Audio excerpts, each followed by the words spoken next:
The word jihad is mentioned in the Quran about 41 times. The words mercy, peace, and compassion are mentioned about 355 times. Yes, come in. Come on in, Riaz. Sit down, please. Yeah. Contrary to popular belief in most Western cultures, Islam is a religion that preaches peace and tolerance. Yes, Patricia? If Islam truly is a religion that preaches peace, then how come the world's most troubled spots, the West Bank, Afghanistan, Pakistan, Iraq, they're all plagued with Islamic terrorism? Well, that depends on your definition of terrorism. Some might argue that the U.S. invasions of countries like Iraq and Afghanistan are also acts of terrorism. No, those were acts of war to get rid of despotic regimes. Or a means of getting at a country's oil. Conspiracy theories. Well, Yeah? yes, please. Go ahead, Riaz. Mr. Khan is right.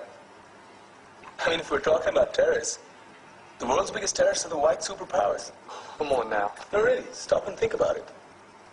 Explain 9/11. Okay. Do you know how many people died in the Twin Towers strike? Around 3,000. And do you have any idea how many people died in the bombing of Afghanistan? Take a wild guess. More than 15,000 people died. And that's just conservative figures.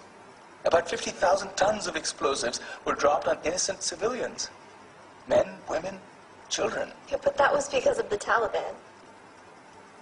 Now that you brought it up, did you know that the Taliban was a creation of the CIA to fight the Russians? Whatever. They were still harboring terrorists. Yeah, right. Terrorists that were never found. Just like the weapons of mass destruction that were never found in Iraq. Do you want to get into the death toll in Iraq? 500,000 civilians and counting. And what do Britain and America say when they don't find these weapons? It's simple. They just say sorry. And still refuse to relinquish control of these countries. What are you trying to say? What I'm trying to say is that just because you're American, wear a fancy suit, and call yourself the president, doesn't make you any less of a terrorist.